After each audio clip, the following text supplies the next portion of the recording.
우리 하나님의 말씀 마태복음 5장 9절 말씀 보겠습니다. 마태복음 5장 9절입니다.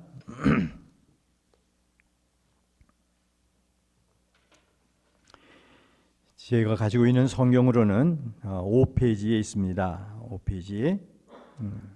우리 찾으셨으면 같은 음성을 가지고 하나님께서 오늘 이 시간도 이 말씀을 통해서 말씀해 주시는 우리 하나님의 귀한 음성 함께 들으실 수 있게 바랍니다. 같이 읽습니다. 시작. 화평하게 하는 자는 복이 있나니 그들이 하나님의 아들이라 일컬음을 받을 것이며. 할렐루야. 오늘 이 시간 우리 하나님이 우리가 가는 곳 그 어디에나 우리로 하여금 화평이 이루어지는 귀한 은혜가 있도록 함께해 주시기를 예수 그리스도의 이름으로 간절히 축복합니다. 이제 다 됐어요. 처음에 부탁을 받고 말씀을 준비하는 이 과정들이 얼마나 힘들고 어렵든지 이걸 어떡하나 고민 많이 했는데 여러분들이 기도해 주시고 또 하나님께서 돌봐주셔서 여기까지 이렇게 잘 왔습니다. 예, 얼마나 감사한지 몰라요. 하나님께 먼저 감사를 드리고 또 여러분들께 너무너무 감사를 드립니다. 20일 금요일 새벽 기도회를 시작하면서 그리스도인들의 표지들이라는 큰 제목 아래서 작은 제목으로 4번에 걸쳐서 내가 구원을 받았다는 표지가 뭐나 그런 말씀을 드렸어요. 내가 구원받은 표지가 뭘까?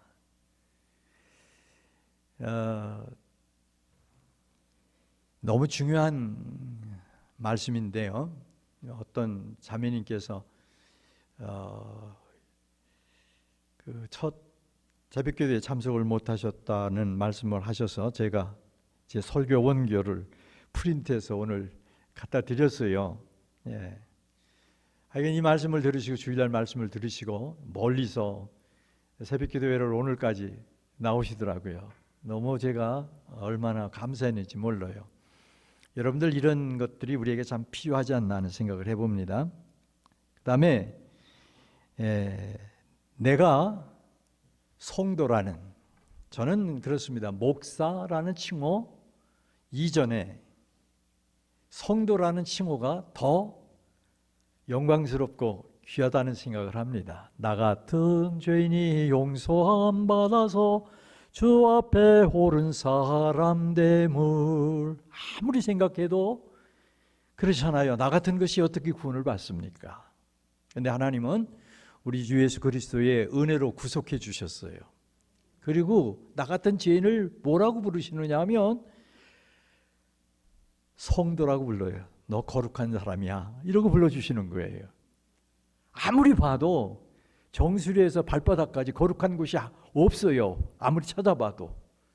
그렇지만 예수 그리스도의 피로 나를 흠뻑 적셔주시고 하시는 말씀이 너는 성도야 그러신단 말이에요. 이 성도란 표지, 거룩합니다. 이런 말씀을 나누어 드렸죠. 그 다음에 세 번째 드린 말씀이 내가 그리스도의 제자라는 표지. 다시 말하면 우리가 제자 훈련도 하고 뭐 많이 합니다. 그렇지만 표지가 있어야 돼요. 근데 예수님은 그랬어요. 너희가 서로 사랑하면 나의 제자가 되리라. 그러니까 제자 훈련을 받든지 뭘 어떻게 하든지 간에 가장 중요한 것은 뭐냐? 우리가 서로 사랑하는 거다.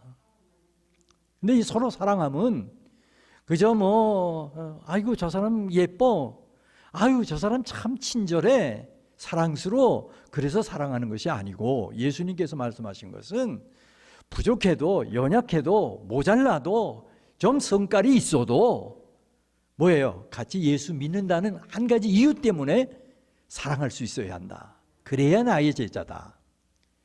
이게 참 너무 중요해요. 오늘 우리가 살아가면서 교회를 이루어가면서 제가 목회를 그만두고 이제 다 내려놓고 지난 날을 이렇게 뒤돌아보면서 기도하면서 보면 너무너무 이것이 부족했다.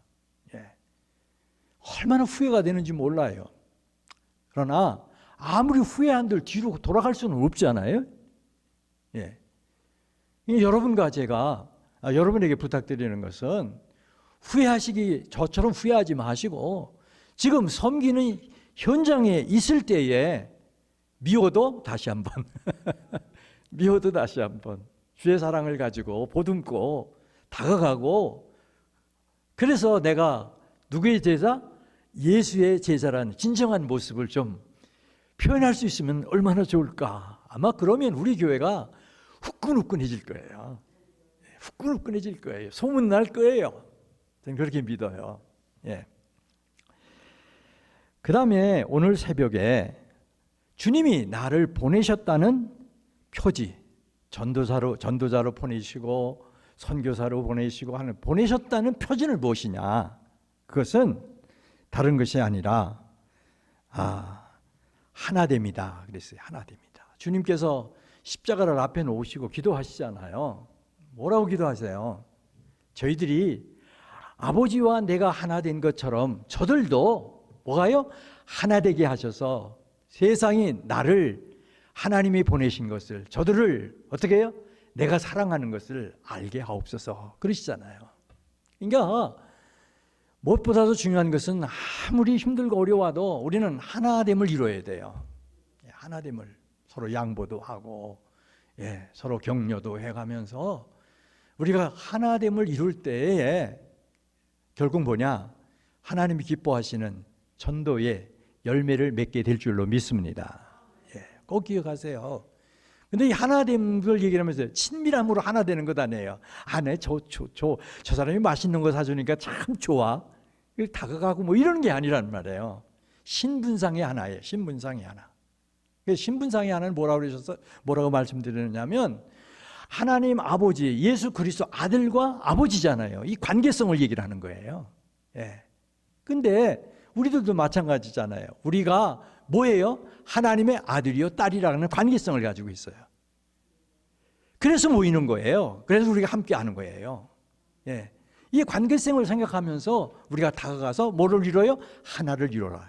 하나를 이뤄라. 주님 그걸 말씀하시네요. 그러면 세상이 뭐예요? 쟤들 예수 믿는 사람들이 하나님이 보내신 사람들이네. 이런다는 거죠. 주님이 이 일을 위해서 기도하셨어요. 목표가 하나예요. 무슨 목표가 하나? 예수님께서 이 땅에 왜 오셨어요? 우리를 구원하라고 오셨어요. 하나님 아버지께서 왜 예수님을 이 땅에 보내셨어요? 우리를 구원하라고 보내셨어요. 목적의식이 하나잖아요. 여러분과 저도 마찬가지예요. 목적의식이 하나예요. 뭐예요?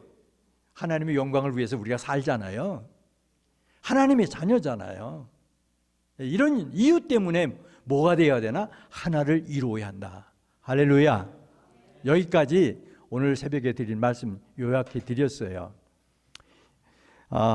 이제 마지막 시간인데 같은 큰 제목 아래서 하나님의 자녀라는 표지가 뭐냐? 내가 하나님의 아들, 딸이라고는 나는 하나님의 아들이야. 나는 하나님의 딸이야. 그렇게 얘기를 하는데 표지가 있어야 돼요.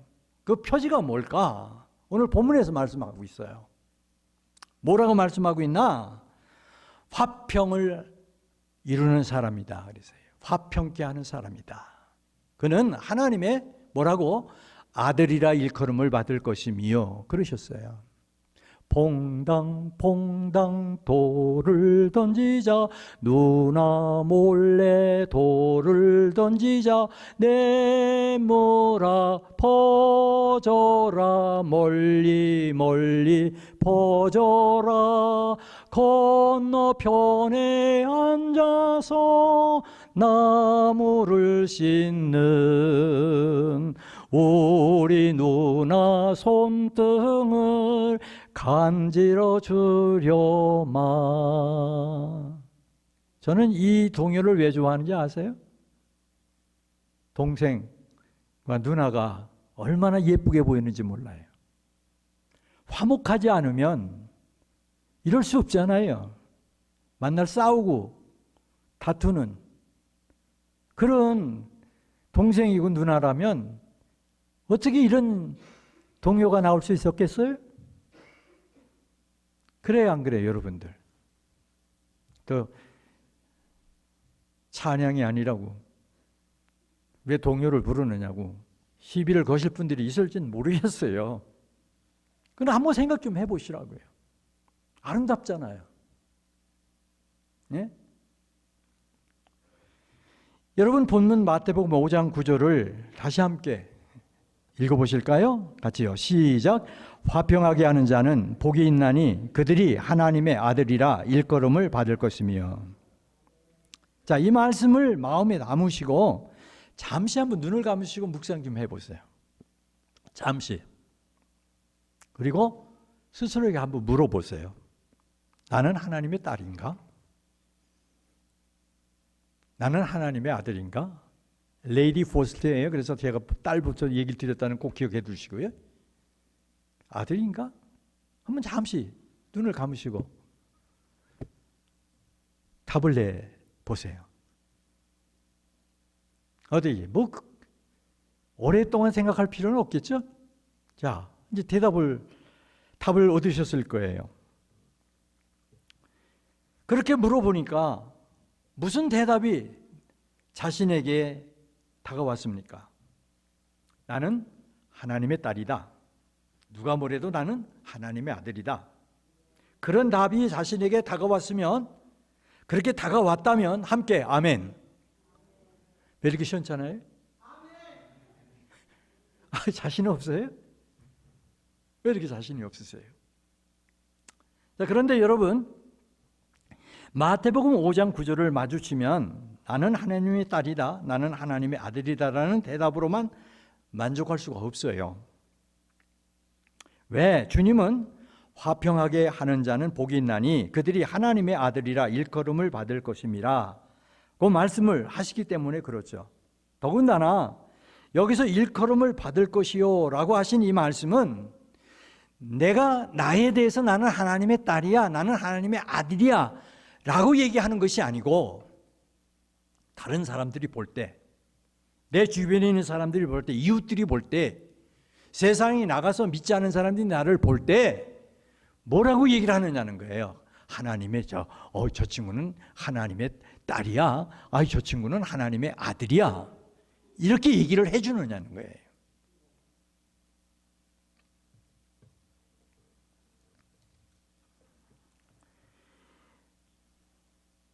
여러분, 여기서 일컬음을 받을 것이라고 하신 이 말씀은 내가 나에 대하여서 내리는 주관적인 평가가 아니에요.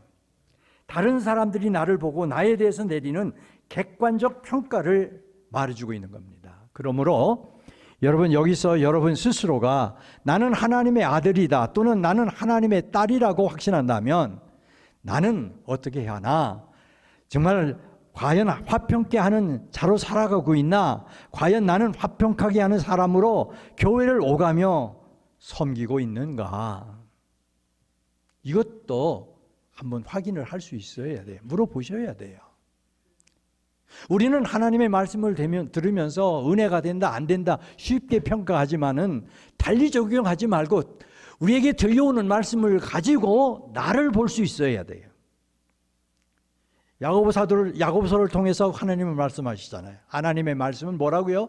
거울이래요. 나를 보는 거울이래요.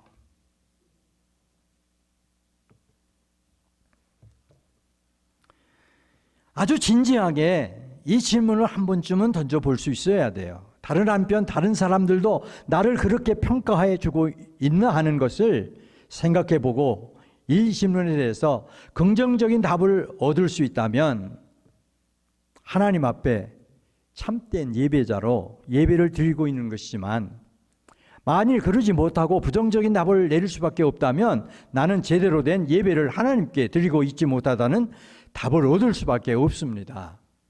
그럼 그 이유가 뭘까?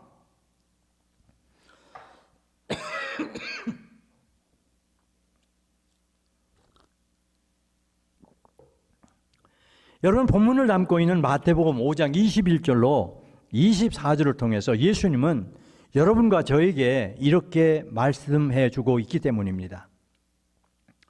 여러분, 거기서 가깝잖아요. 쉽게 찾을 수 있죠. 21절, 24절 함께 읽어보실까요? 시작.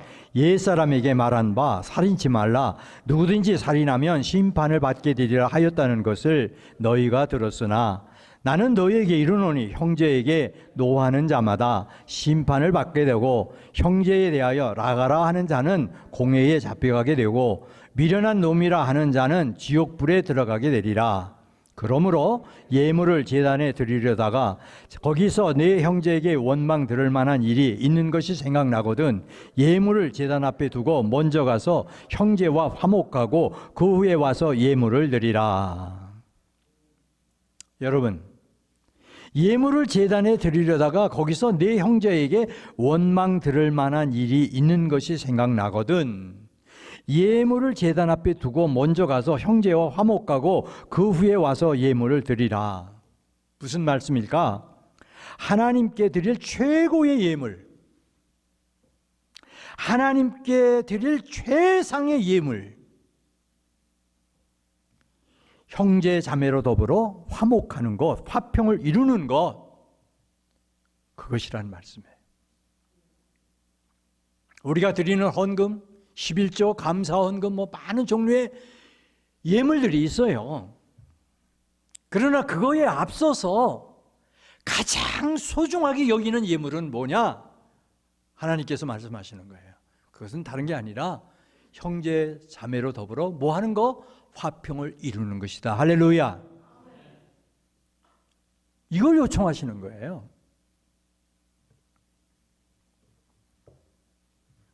그것이 하나님의 마음을 기쁘게 해줄 수 있다는 거죠. 하나님의 복을 받을 수 있다는 거죠. 여러분, 예물을 제단에 드린다는 것은 예배 드림이잖아요. 예배보다 하나님을 기쁘시게 해드릴 수 있는 게 뭘까요? 없어요.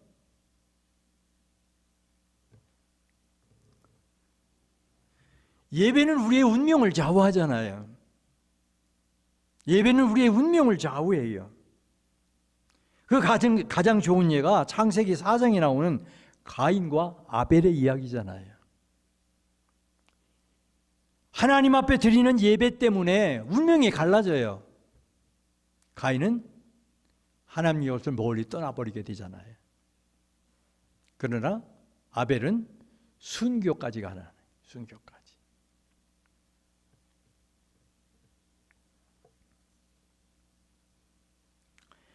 여러분, 이 운명을 좋아하는 예배를 하나님께 드리려고 나왔는데 형제 제마에게 원망 들을 만한 일이 생각나면 예배드림을 멈추고 가서 형제 자매와 더불어 화목하고 그 위에 와서 예배를 드리라. 얼마나 중요한 말씀인지 몰라요. 정성을 다해 준비해 드리는 헌금 생활과 헌신적인 마음으로 교회를 섬기는 것은 하나님께 드리는 좋은 예물임에 틀림이 없어요. 그러나 자기 성질대로 형제 자매들과 다투고 싸워가며 이웃에게 손해를 끼치고 아픈 마음의 상처를 줘가며 섬기면 하나님이 불편해 하신다, 그런 말씀이잖아요. 아니, 하나님이 그 드리는 예배를 안 받으시겠다는 말씀이에요. 여러분, 그냥 그렇구나 하고 쉽게 지내시지 마십시오. 이 시간 이 말씀을 마음 깊이 새기십시오. 혹시라도 내가 하나님의 아들이요 딸이라고 말하면서 형제 자매와 부러워하고 있는 사람들이 우리 중에 있다면, 내가 하나님의 딸이요 아들이라고 여기고 하나님 아버지하고 부르고 있다면 하나님을 만홀히 아주 하찮게 여기고 있는 것입니다. 왜? 예물을 제단에 드리려다가 거기서 내 형제에게 원망 들을 만한 일이 있는 것이 생각나거든 예물을 제단 앞에 두고 먼저 가서 형제와 화목하고 그 위에 와서 예물을 드리라고 우리 주님이 아주 분명하고 똑똑하게 말씀해 주고 있기 때문입니다. 그럼 왜 하나님이 화평하게 하는 사람이 하나님의 아들, 딸이라고 말씀하시는 걸까? 뒤에 가서도 이 말씀은 조금 더 강조해서 말씀을 드리고 싶습니다만은, 왜 예물을 제단에 드리려다가 형제에게 원망 들을 만한 일이 있는 것이 생각나면 먼저 가서 화목하고 와서 예배를 드리라고 하시는 걸까? 왜 화평하게 하는 일, 화목하게 하는 그 일에 마음을 그렇게 기울이라고 우리 주님은 말씀하실까? 그 이유는 이 일을 위해서 하나님이 정말 그토록 사랑하고 아끼는 아들 우리 주 예수 그리스도를 이 땅에 보내셨어요. 그렇잖아요. 이 일을 위해서 예수님이 십자가를 지셨어요. 하나님과 우리를 화목하게 하는 이 일을 위해서 흠도 점도 없는 아들을, 눈에 넣어도 아프지 않은 그 아들을 내어놓으시고 십자가에 다셨어요. 이 일을 위해서.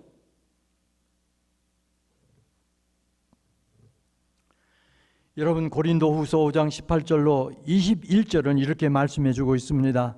모든 것이 하나님께로서 났으며 그가 그리스도로 말미암아 우리를 자기와 화목하게 하시고 또 우리에게 화목하게 하는 직분을 주셨으니 곧 하나님께서 그리스도 안에 계시사 세상을 자기와 화목하게 하시며 그들의 죄를 그들에게 돌리지 아니하시고 화목하게 하는 말씀을 우리에게 부탁하셨느니라. 그러므로 우리가 그리스도를 대신하여 사신이 되어 하나님이 우리를 통하여 너희를 권면하시는 것 같이 그리스도를 대신하여 간청하노니 너희는 하나님과 화목하라. 간청하노니 너희는 하나님과 화목하라.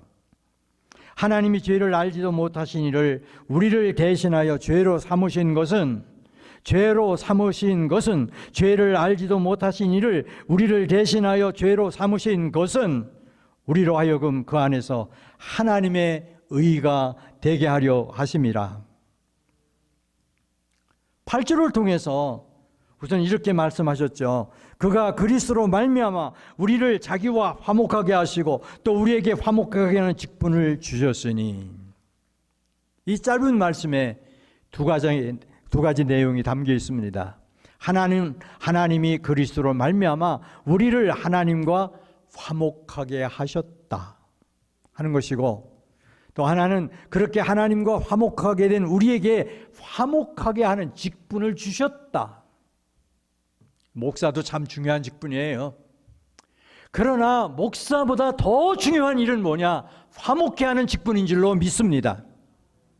이 일을 감당할 수 있어야 돼요. 이 일을. 19절을 통해서는 그리스도로 말미암아 하나님과 화목하게 된 우리에게 화목하게 하는 말씀을 부탁하셨대요. 그리고 29절을 통해서는 너희는 하나님과 화목하라 권하시면서 그냥 권하시는 것이 아니라 내가 간청한다. 간절히 내가 너희들에게 부탁하는데 모쪼록 뭐 하라고요? 하나님과 화목해라. 하나님과 화목해라.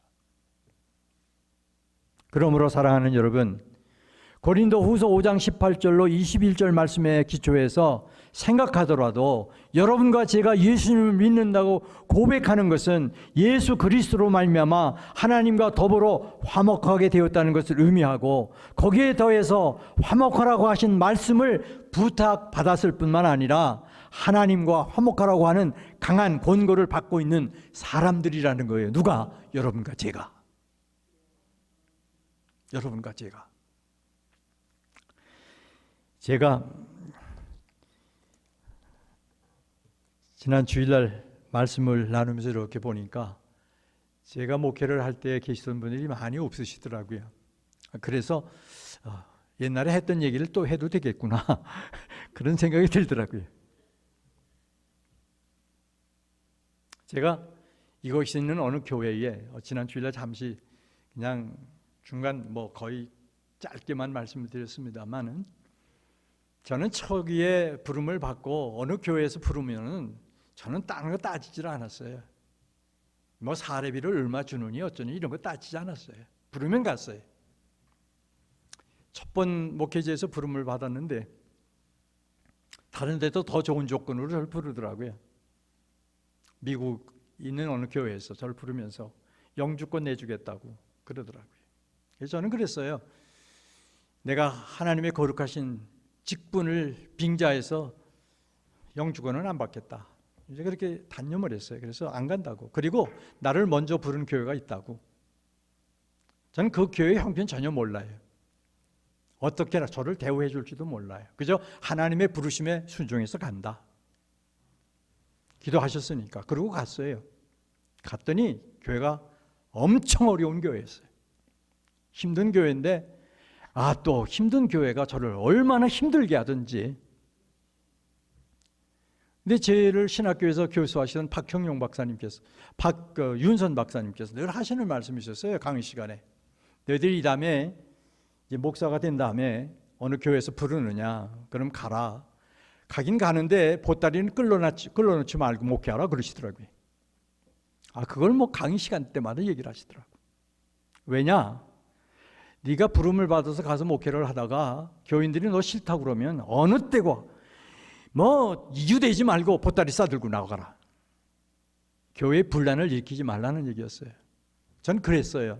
첫 목회지에서 한 2년 섬기다가 갈등이 빚어지니까 이거 아니다 싶어서 저는 그냥 물러났어요. 그러고선 부르는 교회가 있어서 온 것이 이 시애틀이었어요. 시애틀에 와서 두 번째 주어진 교회에서 마찬가지예요. 그 교회를 올 때도 저는 아무것도 몰라요. 어느 날 기도하고 있는데 전화가 왔고 전화가 왔으니까 나를 부른다 생각하고 저는 그냥 전기밥솥 하나 싣고 쌀 한 푸대 사 놓고 반찬 하나 집어넣고 가지고 있던 모든 살림 도구는 이웃에 있는 목사님, 힘든 목사님 다 주고 그러고 저는 시애틀로 내려왔습니다. 시애틀을 내려와서 교회를 딱 들어갔더니까 갈등이 이만저만이 아니에요. 엄청나게 이 교회도 문제가 많은 거예요. 교인들이 다 흩어졌고 참 힘들었어요.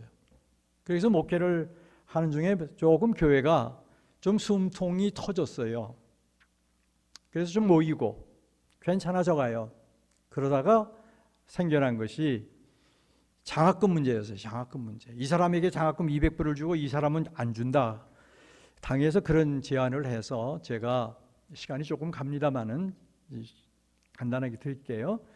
그래서 저는 생각하기에 돈이 교회에 없으면 200불 줄 것을 100불씩 나눠주더라도 두 사람들에게 공평하게 놔주는 것이 좋겠다고 그렇게 제안을 했는데 두 분 장로님들이 반대를 하시더라고요.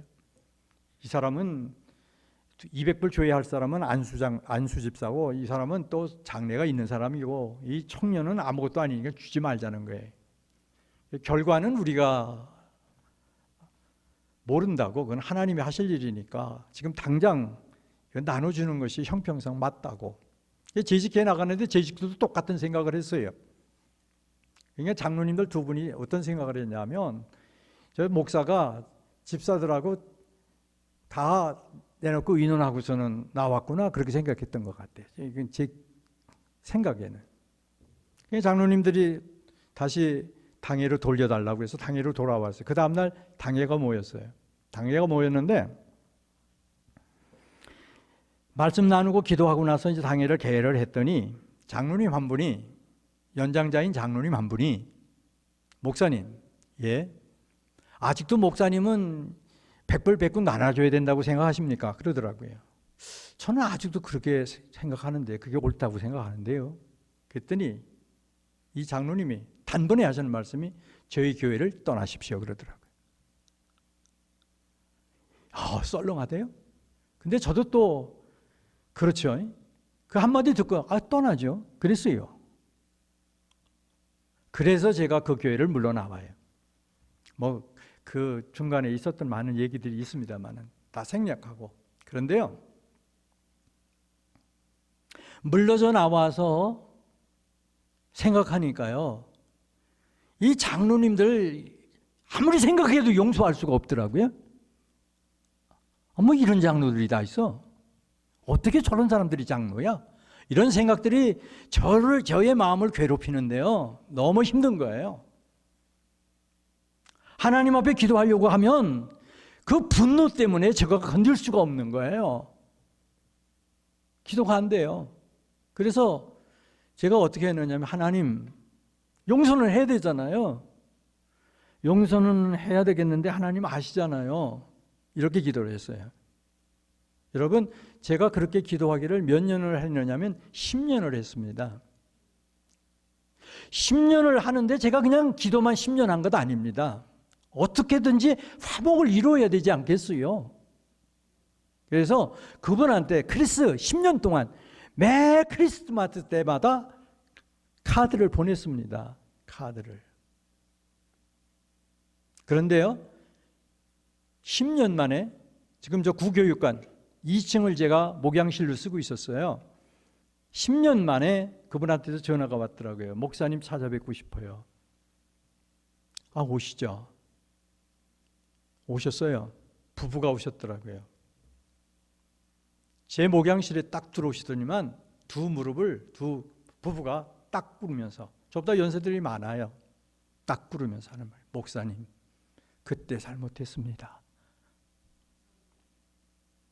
그때 잘못했습니다. 저는요, 너무 감사했고요. 그분들도 감사했고요. 야, 하나님이 이렇게 일하시는구나. 얼마나 감격했는지 몰라요. 저는 지금도 그분들을 어디서 만나면 그렇게 좋아요. 반갑고 신이 나요. 왜 내가 그래야만 했을까? 다른 이유는 하나도 없어요. 하나님이 뭐 하라고 하셨어요? 화평케 하라고 하셨으니까. 다른 이유 하나는, 그 사람은 뭐 그런다고 내 등지고 말면 그만이죠. 그러나 그분에 대한 그 감정, 미운 감정, 서운한 감정들이 나를 괴롭히는데 내가 견딜 수가 없어요. 거기서 자유하게 해 주신 것은 무엇이냐? 화평을 이루는 그 일밖에 없더라는 거예요. 할렐루야. 이 말씀 드리고 싶은 거예요. 고린도후서 5장 18절로 21절을 말씀을 통해서 너희는 하나님과 화목하라고 하신 이 말씀은 마태복음 5장 9절을 통해서 예수님이 화평하게 하는 자는 복이 있나니 저희가 하나님의 아들이라 일컬음을 받을 것이며 라고 말씀해 주시는 이유와 마태복음 5장 22절로 23절에서 예물을 제단에 드리다가 거기서 내 형제에게 원망 들을 만한 일이 있는 줄 생각나거든 예물을 제단 앞에 두고 먼저 가서 형제와 화목하고 그 교회에 와서 예물을 드리라고 하신 이유를 잘 이해하도록 해주는 말씀이에요. 사랑하는 여러분, 여러분과 제가 이렇게 하나님의 임재 앞에 나와 예배를 드릴 수 있는 것은 바로 하나님께서 그렇게 우리 주 예수 그리스도를 통해서 이루어 주신 화목 때문이라고 하는 것, 예수님께서 십자가 위에서 화목의 제물이 되어 주신 은혜 때문이라고 하는 이것을 늘 기억하고, 여러분 어쩌든지 다가가서, 때로는 입이 안 떨어지지만 발걸음이 가지 않지만 그래도 기도하면서 다가가서 화목해야 하나님이 기뻐하시고 은혜와 평강으로 여러분과 저에게 함께해 주시겠다는 거예요. 사랑하는 여러분, 여러분과 제가 이렇게 하나님의 임재 앞에 예배를 드릴 수 있는 것은 바로 하나님께서 말씀드린 것처럼 주 예수 그리스도를 통해 이루신 화목 때문이라는 것, 예수님께서 십자가 위에서 화목의 제물이 되어주신 은혜 때문이라는 것 한시도 잊지 말고 기억하시고 화목하는 일에 최선을 기울여야만 합니다. 예배의 초점은 뭘까? 화목입니다. 따라서 해보실까요? 예배의 초점은 화목이다. 사랑하는 여러분, 구약에 나오는 화목제라고 하는 말은 보상, 감사, 희생이란 뜻을 가진 히브리어 셀림이란 말로 보상하다, 갚아주다, 화평하다, 형통하다라는 뜻을 가진 샬람이라고 하는 말에서 왔어요. 무슨 말씀일까? 화목을 통해서 하나님과 화목을 회복하고 너와 나 사이의 화목을 회복하면 하나님께서 형통의 복을 주시고 억울함을 갚아주시고 화평한 마음으로 평안을 누리도록 해주신다, 그런 말씀이에요. 그렇습니다. 하나님은 여러분과 제가 화평한 마음으로 평안을 누리기를 그토록 원하셔서 로마서 12장 17절로 19절을 통해서 말씀하십니다. 아무에게도 악으로 악을 갚지 말고 모든 사람 앞에서 선한 일을 도모하라. 할 수 있거든 너희로서는 모든 사람과 더불어 화목하라. 내 사랑하는 자들아, 너희가 친히 원수를 갚지 말고 하나님의 진노하심에 맡기라. 기록되었을 때 원수 갚는 것이 내게 있으니 내가 갚으리라. 무슨 말씀일까? 네 스스로 원수 갚으려고 아둥바둥하지 말라는 거예요. 일가지 말라는 거예요.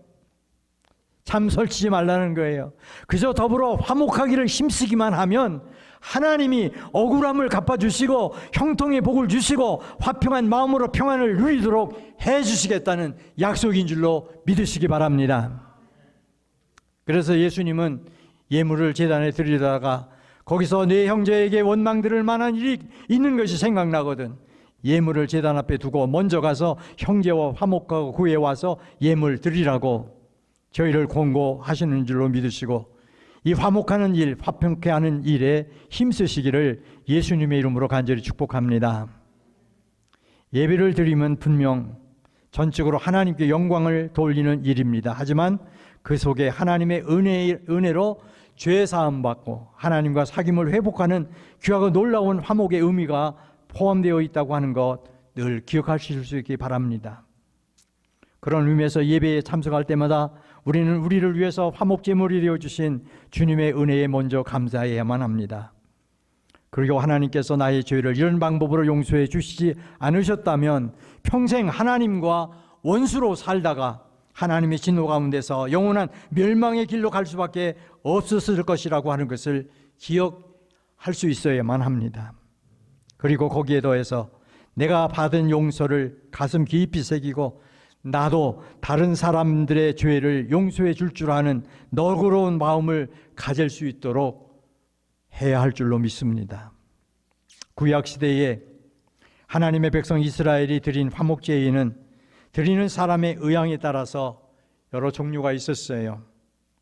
그런데 이 화목제에는 드리는 제물이 암수가 구별되지 않았어요. 다른 제사에는 다 수꽃이었어요.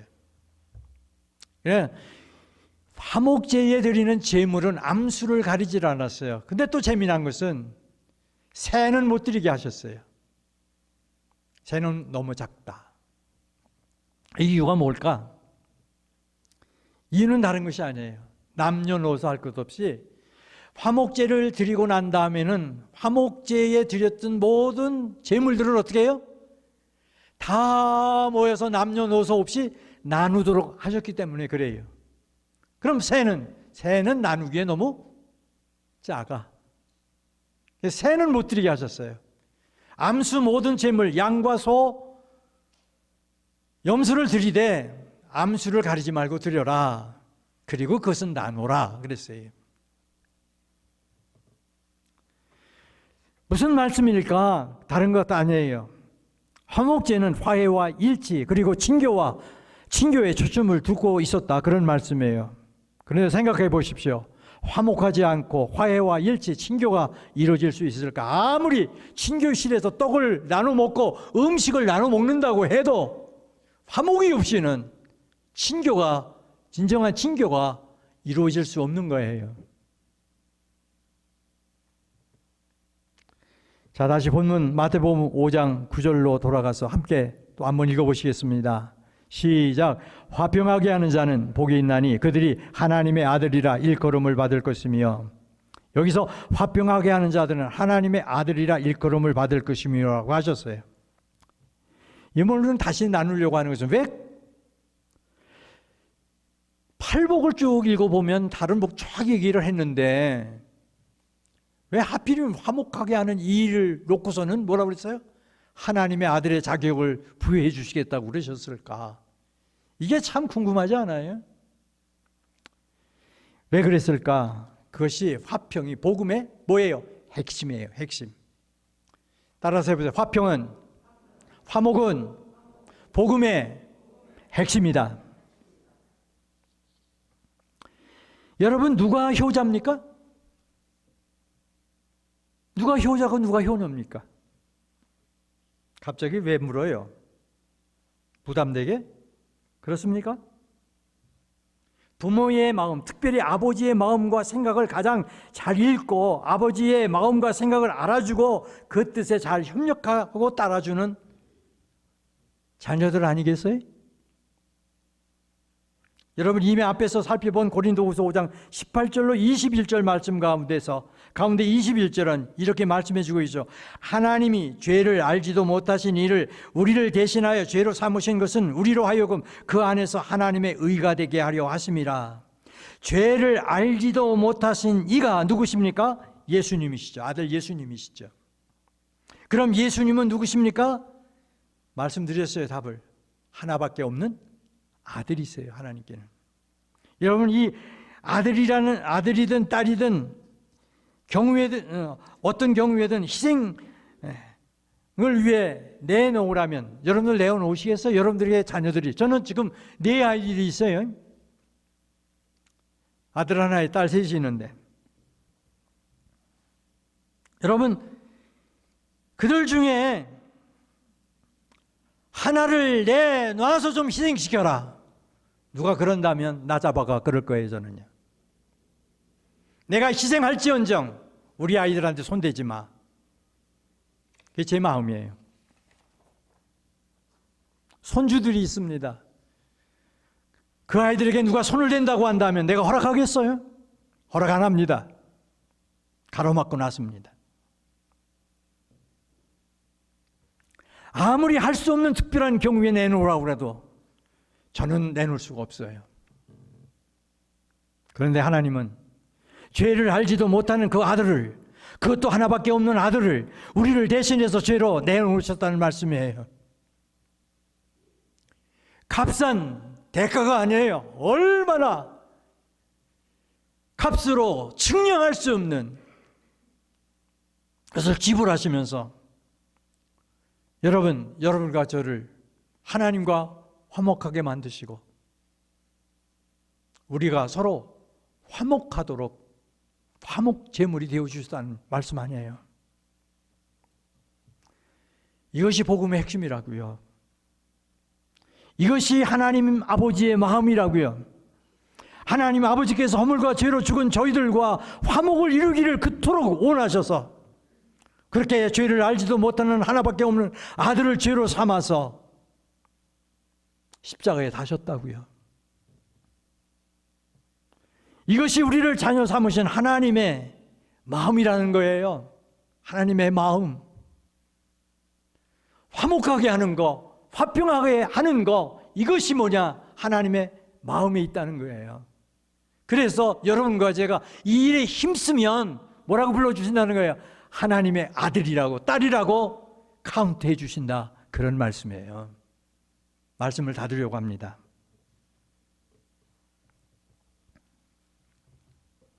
시편 133편 1절로 3절이죠.